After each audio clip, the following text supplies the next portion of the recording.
Welcome back, my friends, to the show that never ends. And yes, it's a lazy day here in 28-degree Rome. I'm in Italy. And the reason why I'm filming this from my bedroom rather than outside is because what I want to talk about I cannot put on YouTube. God love you all, but you're not allowed to hear what I'm about to say. It's about the Vatican. We went in the Vatican, and first of all, you queue up with a million people from all over the world to go in and see the Pope's house, basically. It's fantastic, the architecture. And then it struck me, Michelangelo. I don't think he was married to a girl, was he, Michelangelo? And it depicts itself when you see the pictures, all the pictures of great, big, muscly men. And I said to this little Italian woman that was showing us around, did they have a gym there? Did they have a Bannockburns or whatever it's called? Because they've all got muscles and great big arms. She said, that's the way Michelangelo saw all his women. And then you have a look at all the statues. I've never seen so many nude men in all my life. And nude babies, little kids. And then someone must have said, oh, we can't have that. And so someone has chopped all the cocks off. All the cocks have been chopped off. There must be a fucking great pile of cocks somewhere in Rome where they've stuck on with plasticine little fig leaves and that. I'm not going to talk about it here, right? So I'm going to talk about it on Ustream. There's something sinister going on about that. But Italy is lovely. In Rome, it's fantastic. There's no high-rise blocks. And it is diverse to the fact that we're in a lovely hotel here in the middle of Rome by the Spanish Steps. Spanish Steps is steps, that's it. Fucking steps. Anyway, and mostly run by Filipinos, this hotel. So Rome is a bit diverse. But what I haven't seen any mosques, and I haven't seen any people of Asian origin walking around. A lot of Americans, and we've had some fun with them.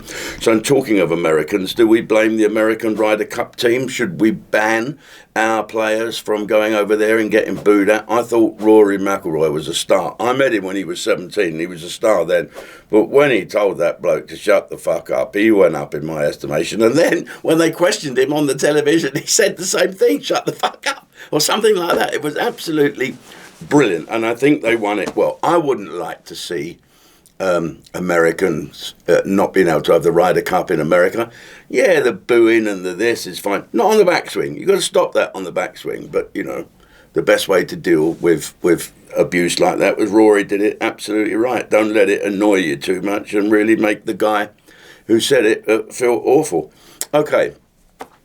Rachel Reeves, now, this is the bit, this is from the title. Rachel Reeves is planning to put VAT on people's health.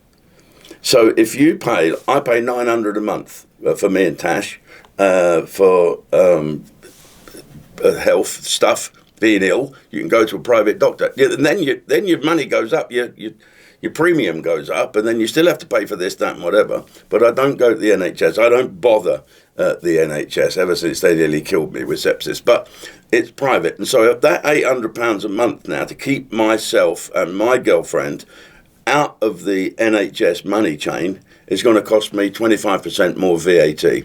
This is just... That Rachel Reeves, that is one dangerous woman. That is one dangerous, jumped up, over-promoted housewife. And she's doing this. Starber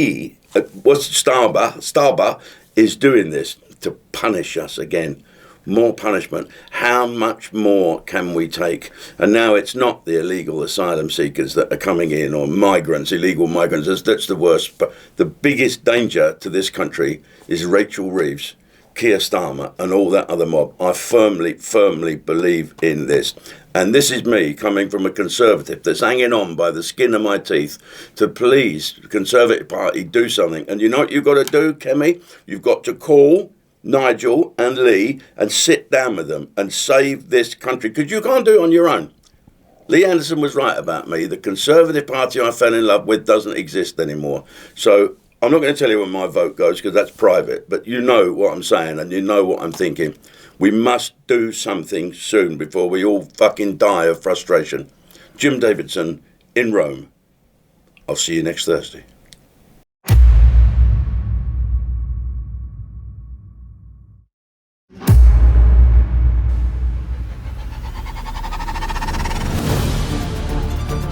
If anybody unknown, politically not of my allegiance, had have done what I'd have done, it would not have got the first arrest, let alone the first raid.